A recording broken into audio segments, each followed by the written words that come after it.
Hey folks, in this risk-off environment, I've had to do some really deep soul searching over the last couple weeks to framework my portfolio in a way that would not only still keep me exposed to some really good growth stocks, but get me to my goal of $1,000 a month in dividend income before I'm 30 years old, which is coming up toward the end of May. So what we're going to do is we're going to talk about the market in general. We're going to talk about this huge list of stocks that I recently purchased. We're going to go over the ones that I sold, where I see myself moving forward in the next coming months with this current market environment. And then at the end of this video, I'm going to reveal to you in my spreadsheet my over $380,000 stock portfolio and where I sit with these positions today from a diversification standpoint. Now, in the clarity of my transparency, in an attempt to fast track my financial independence, perhaps one day retire early, all I ask in return is that you hit that like button, folks, because first and foremost, let's just talk about the market. Now, the true defining indicator that speaks volumes that we are really in a risk-off environment is people's willingness to margin capital into their favorite stocks. Now, many of you know on FINRA's statistics around margin debt, we hit an all-time high peak of $935 billion.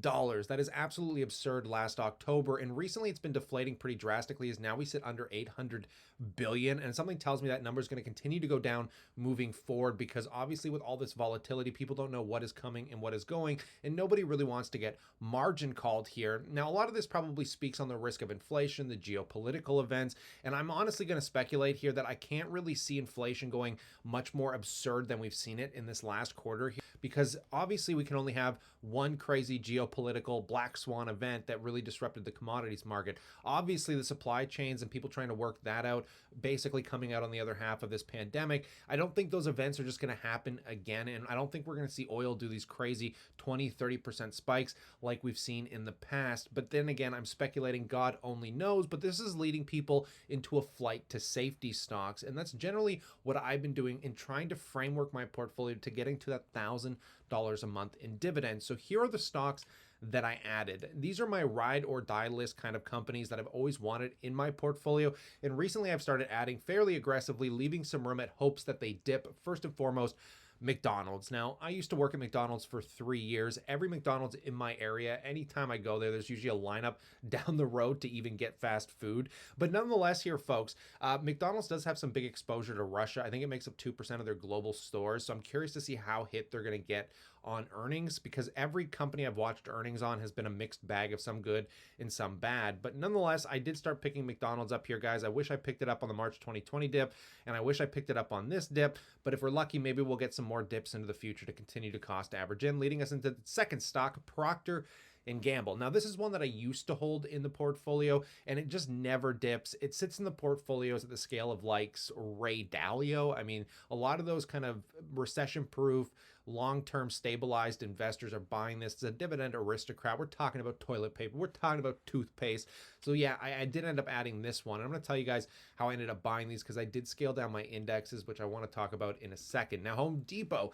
Home Depot is one that I see a lot of good and a lot of bad coming with this, because coming into the future, guys, it is quite apparent that real estate is probably going to start cooling down. At least I'm seeing it in my area anyways. And typically that leads to less people using home building materials going out to Home Depot. But nonetheless, I don't see this one being disrupted anytime soon. And it's already trading 26% off its highs, which I feel like is starting to price in some of that already. And yeah, you know, it's one of the best dividend stocks of all time. It's over doubled in the last 5 years. So I decided to pick up a little bit of Home Depot for some diversification in the real estate sector. So JP Morgan, I have no US financial exposure, and this one is now trading off what I would call fair value at around $150 a share here, with a mixed bag of earnings. As mentioned, guys, they had like a 13% increase in people putting money into their bank accounts. So people are probably a little fearful, stacking a lot of cash, which is pretty good. It just means people are relatively cash rich. But on the other spectrum, they did have some obvious exposure to the geopolitical event. They did see some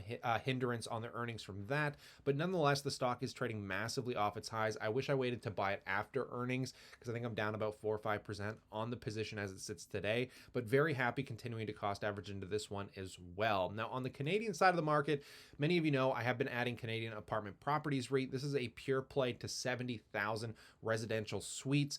It really complements my other REITs like RioCan Smart Centers, a little diversification with stag into the industrial sector, but I love having exposure to the Canadian real estate market. Even if we go through a bust cycle and real estate starts deflating, guys, we're still in a renter's market. Most millennials are renting. real estate would have to come a long way down for people not to basically rent. So I think this thing's trading at a great value here. It's already, 17, 18% off its all-time high. So I did start adding this one along with BCE. Now I already own TELUS. I own Verizon for some US exposure, and I am obviously buying this at a cyclical high here. But just to get that dividend income of 5%, and again, as a starter position, I'm hoping it really pulls back here. And you can see some of these I think are undervalued, some of them are overvalued, and I'm hoping they find their own balance and stability in the portfolio, because again, these are kind of ride or die companies that I know have been around for a lifetime and will probably be around for my next lifetime. So I don't mind holding them here, right? So how did I buy these? What did I have to sell? How did I go about doing this? Well, first and foremost, guys, I did end up doing what a Charlie Munger did, and I sold half my position in Alibaba. Luckily, I did it before Charlie Munger's news came out. It was in the mid 100s over the last couple weeks, but I think I got a little overzealous buying into this, but I still like having some of that Chinese exposure, because I really think China could potentially be the largest economy at scale in the future. So I'm keeping half of my Alibaba position, and I'm glad that I took out some profit on it, because I was up on the position that I sold. I am now down on the position here at this current price. So Google, guys, not the easiest decision. This came through the real good amount of soul searching, but I did sell Google for the time being, also at a gain. Now, this primarily isn't anything other than trying to get to that goal of 1,000 a month in dividends. All of my money right now comes from YouTube, comes from Google Ads, comes from the marketing businesses that I work with. So I feel like if Google gets hit really hard, my business might get hit really hard, and then I get double whammied because I'm literally running my entire operation basically through Google for now. But don't get me wrong, I still love Google as a business. I think anybody should own it. And this is where you guys might get a little finicky with me, because I did end up selling all of my Facebook stock. Why did I do this? Well, I'm primarily just trying to get through a wash sale right now.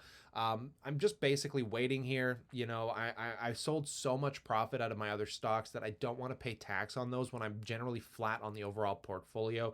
So I did sell Facebook over the last week, and it has been dipping farther since. I might end up actually buying it back, but I have to wait 30 days. I just want this full wash sale to go through so I can just generally avoid paying any taxes in my corporate account for the gains that I made. Now, don't get me wrong. I love Facebook. I love Google. I think they're at great values. This is just how I'm trying to get to this goal of 1,000 a month. Now, let's talk about index funds. This is going to be a huge proponent of my portfolio into the future, but we have to talk about it as a market as a whole, because if we take a look at the top weighted stocks over the last 20 years, it's fun to think in the macro that you could really pick the best stocks that exist out there. And even with all these companies that I'm telling you that I think are absolutely amazing, over a long period of time, they will come in and out of favor. I've arguably said that I think healthcare is going to dominate the S&P top 10 in the coming future, primarily just because they're the largest market cap segments that could possibly exist when you're talking about replacing human organs, curing cancer. All of this stuff will affect 1 and 2 people over their entire life. So I really feel like,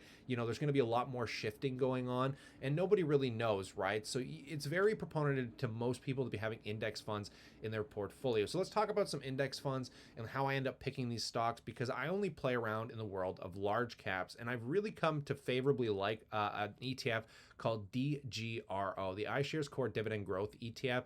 Now, they've over doubled the dividend in like the last 5 years. They picked a really robust amount of companies that mostly sit in my portfolio.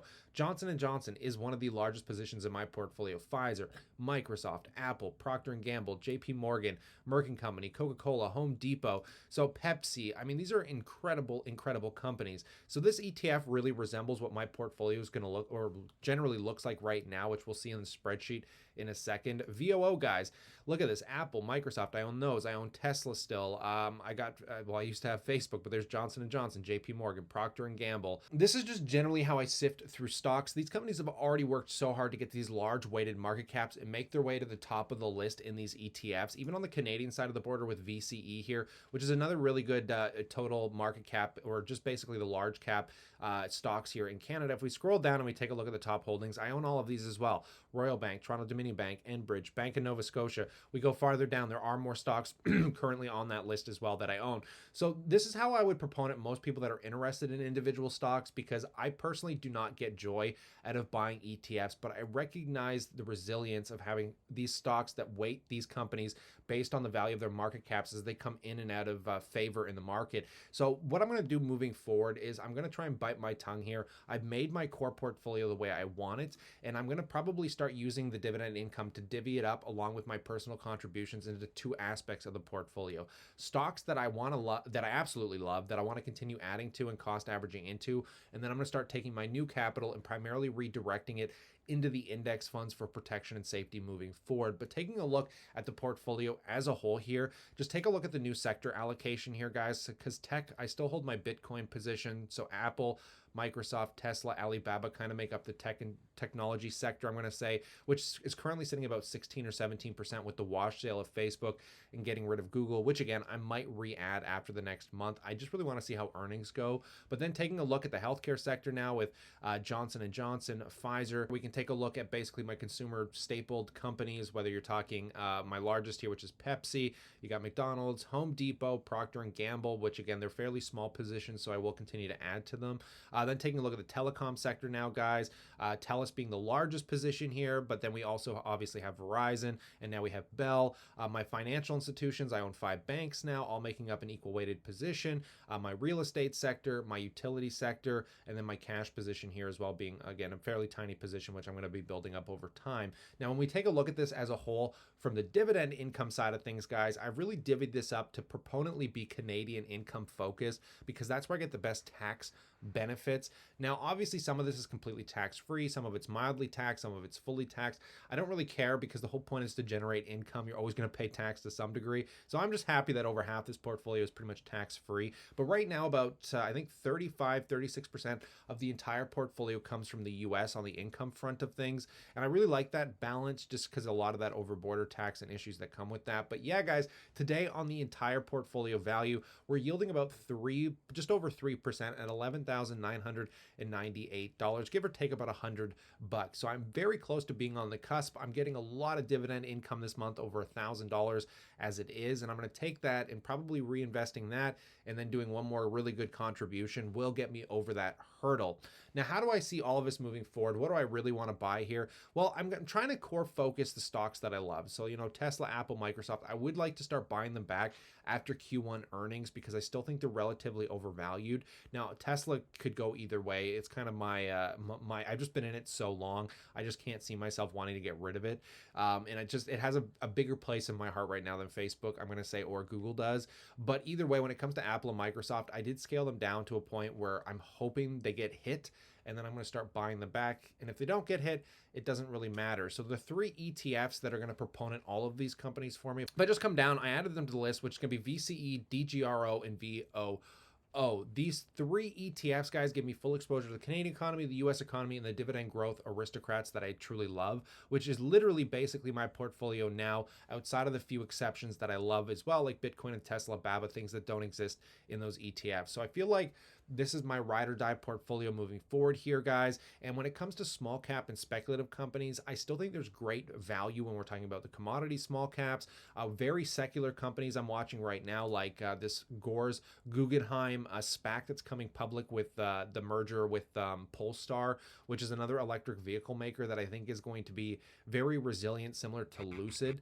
And these are things I'm watching. I haven't dabbled down into them just yet, but when it comes to this risk-off environment, you guys have to be very cautious about loading a large sector of your portfolio into small caps, in my opinion, until we know if this was a true bubble, if the bubble's deflated, how long does it take for these stocks to come back? Nobody really knows, so it's just being patient, collecting dividends. But this is where I currently sit, and I want to pass the question off to you. I'd love to know what you guys think about all this in that comment section below, but stay cool, stay awesome, and as always, I look forward to catching you in the next one.